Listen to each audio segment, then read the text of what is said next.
Nous présenterons dans un premier temps les modalités entourant ce projet et les matériaux qui le composent. Dans un second temps, nous décrirons la façon dont s'est réalisé ce projet sous deux aspects, qui sont les aspects électroniques et informatiques. Enfin, nous conclurons en présentant les différents axes d'amélioration envisagés et en décrivant les différentes difficultés que nous avons rencontrées. Le cahier des charges.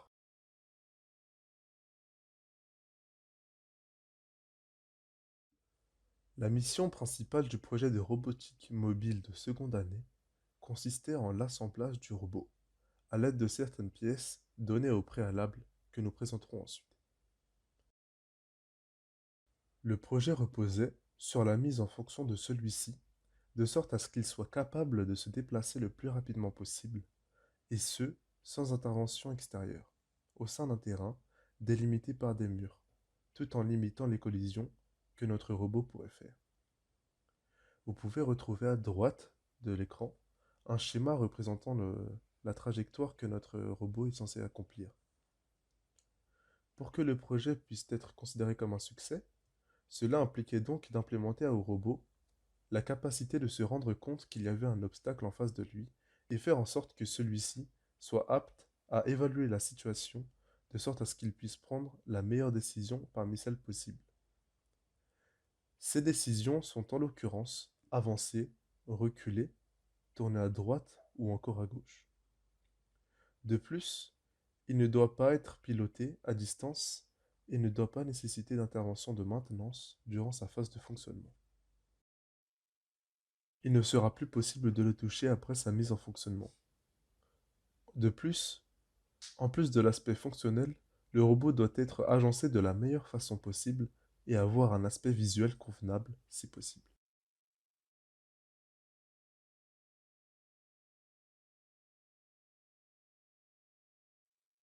Les composants du robot. Comme dit précédemment, nous avons utilisé de nombreux matériaux fournis par l'école lors de l'élaboration de notre projet.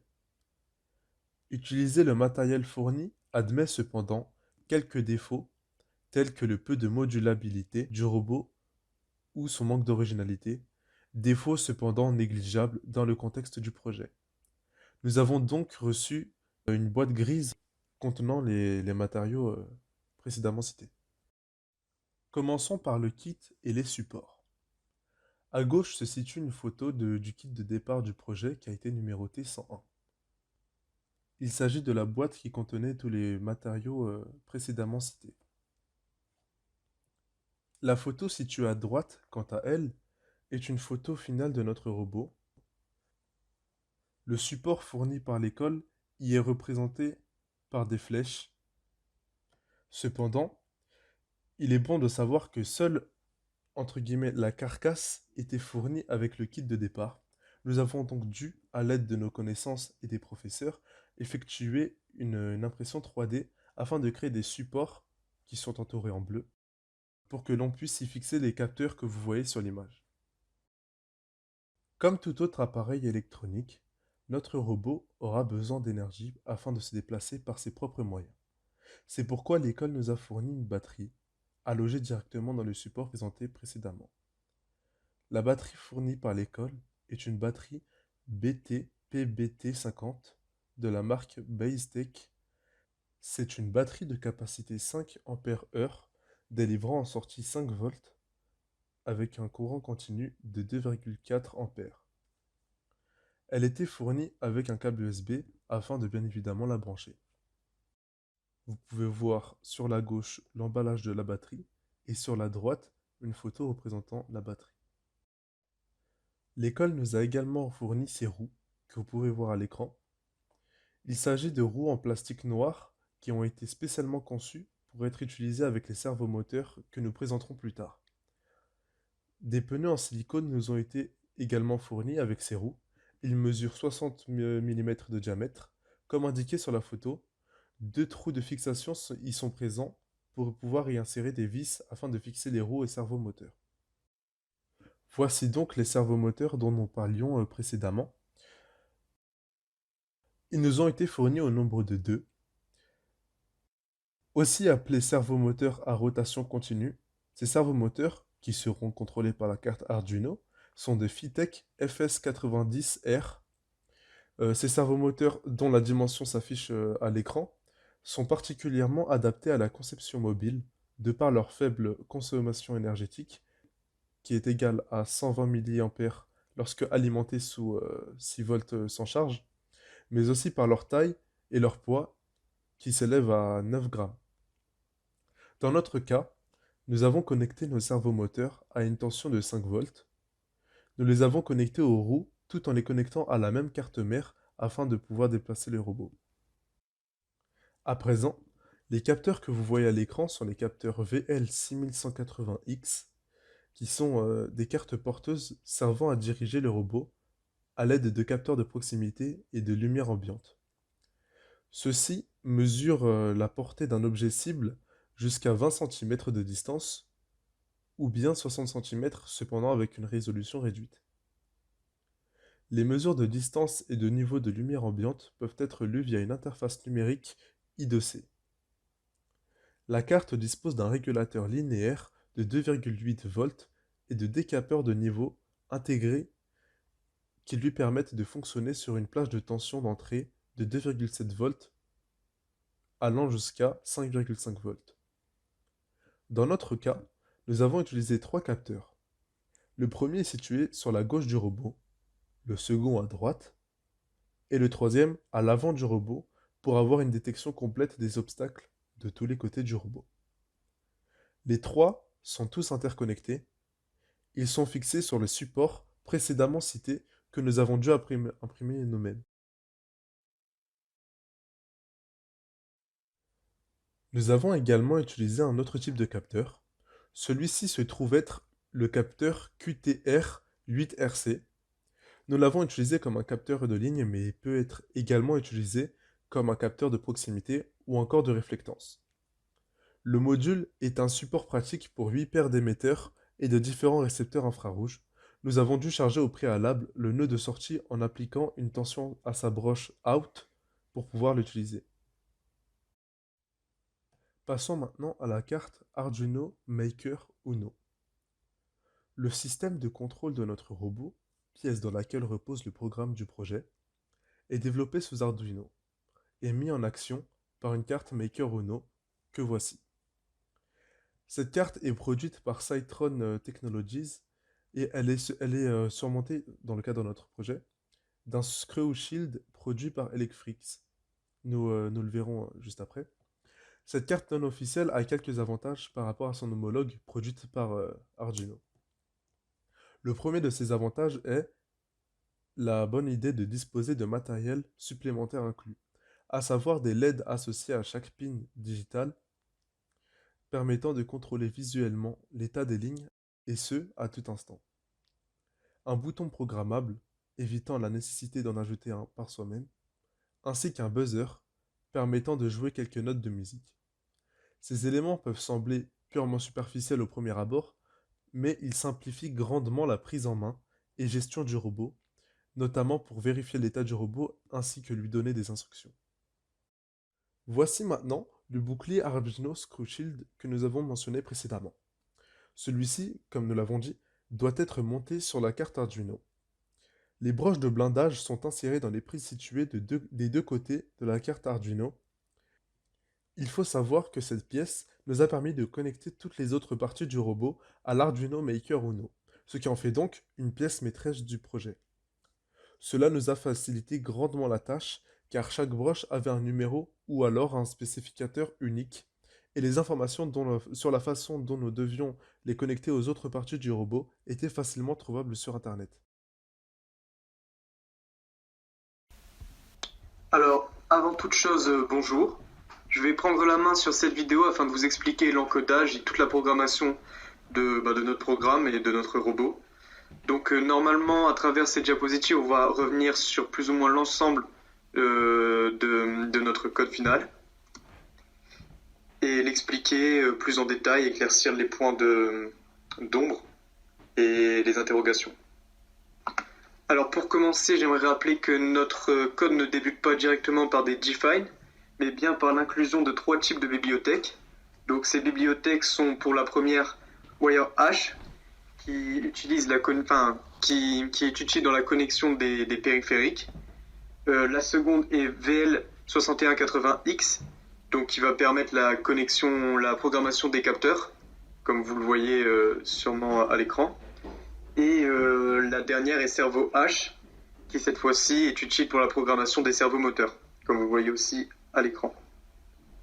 Néanmoins, nous n'avons pas jugé utile de les réexposer, ça prendrait de la place alors qu'on a déjà bien expliqué ça dans notre rapport. Poursuivons ensuite par l'adresse des registres. Alors, le code de notre projet étant doté de 3 registres, il est normal que l'on ait défini 3 adresses différentes. Ensuite, vous n'êtes pas sans savoir que notre robot possède 3 capteurs. Un capteur plutôt à gauche du robot, un capteur plutôt à sa droite et un capteur au centre de celui-ci. Donc ces 3 capteurs, nous les avons déclarés ici, avec sensor left qui désigne bien sûr celui à gauche, sensor middle celui du milieu et sensor right celui de droite.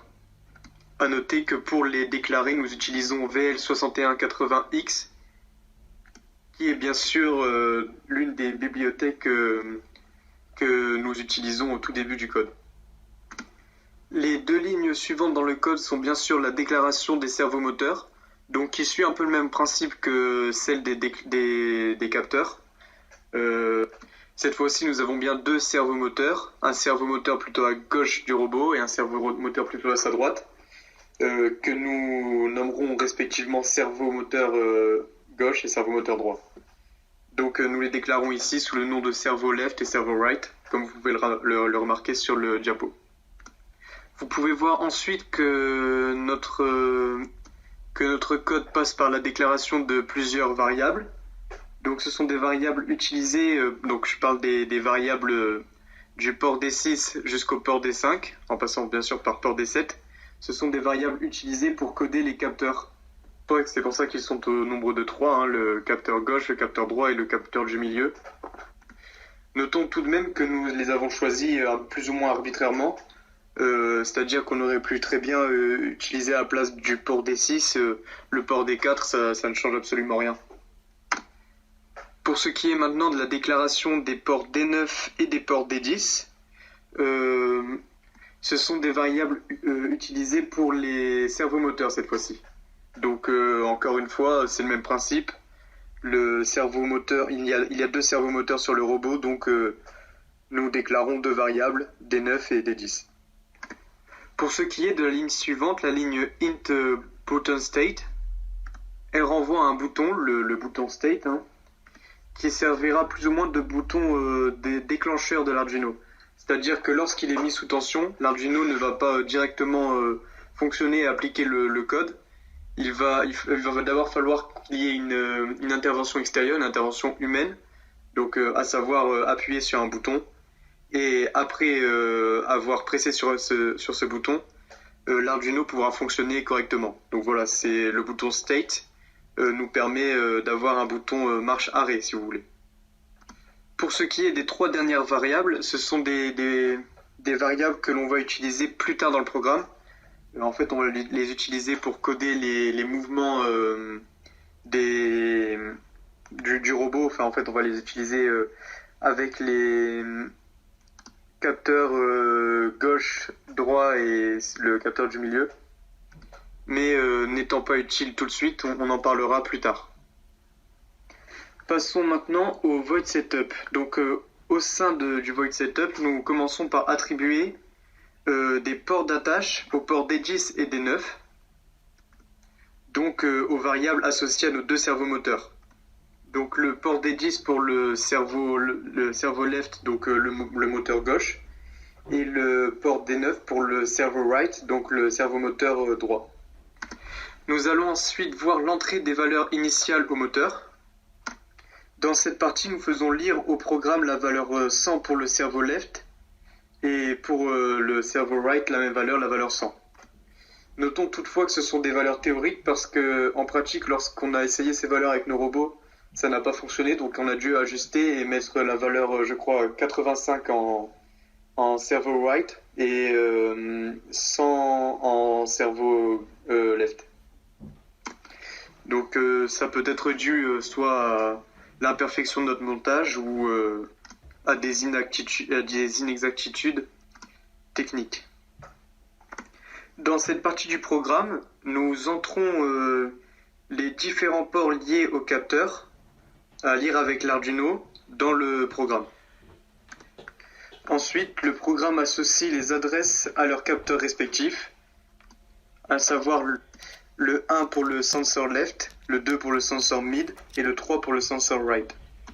C'est grâce à cette partie du code que les ports D6, D7 et D5 sont entrés et lus par l'Arduino. Toujours avec un certain délai qui est parfaitement arbitraire. Donc dans cette partie du code, après avoir attribué des adresses au capteur, nous transférons l'information qui a été captée au préalable par les différents capteurs à l'Arduino. C'est-à-dire qu'il y a une traduction et un transfert de l'information captée par les détecteurs gauche, droit et celui du milieu, qui sont transférés directement vers l'Arduino.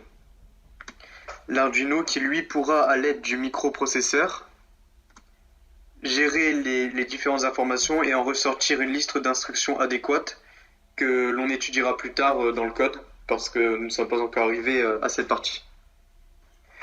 Passons à présent au void loop. Au sein de cette fonction, nous allons commencer par attribuer des variables évoquées en amont aux différents sensors.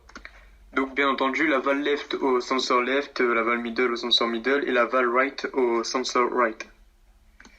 Notons bien que la notation qui suit le égal dans le code void loop permet en fait au capteur de lire l'information en millimètres. Vous pouvez voir ensuite qu'on va utiliser une série de if, donc pour donner une liste d'instructions à l'Arduino en fonction des informations que les capteurs vont détecter. Donc ce procédé est censé anticiper toutes les situations, et c'est ce qui arrive bien en réalité. Donc dans le but de donner à l'Arduino des réponses adaptées à chaque problème qu'il peut y avoir lors de la traversée du labyrinthe. Pour illustrer plus clairement et de manière concrète le fonctionnement de notre robot, j'ai mis un petit passage du code ici qui illustre une des situations envisageables. Nous voyons en val left inférieur à 80 que le capteur situé à la gauche du robot ne capte pas de valeur susceptible d'inquiéter le robot. Nous voyons aussi avec val middle inférieur à 90 qu'encore une fois, il n'y a pas de valeur qui inquiète le robot tout droit. Donc j'entends par là face à lui, face au robot. Néanmoins, en val right, on voit bien que le détecteur capte une information plus conséquente, donc au-dessus d'une valeur de 80. Ce qui signifie que l'une des parois du labyrinthe est sûrement à cet endroit-là. On demande donc, dans ce cas, au robot de réagir de la manière suivante, c'est-à-dire d'appliquer cette série d'instructions. Donc par exemple, on attribue au cerveau left-right la valeur de 100, et au cerveau right-right, donc le cerveau droit, la valeur de 98. Et ainsi de suite, comme vous pouvez le constater sur le reste de cette partie de programme, ce qui va permettre aux deux moteurs de se synchroniser pour pouvoir tourner. Tourner bien sûr à gauche, vu que le problème se situe à la droite du robot. C'est ce procédé que nous allons répéter à tout le long de l'expérience. C'est-à-dire que les capteurs vont sonder l'espace environnant le robot et en fonction de ce qu'il va détecter, il y aura prévu dans le programme une série d'instructions que l'Arduino n'aura plus qu'à traduire et à faire exécuter par les servomoteurs. Je prends donc maintenant le relais. Nous allons maintenant visionner un court extrait montrant les performances de notre robot au sein du circuit.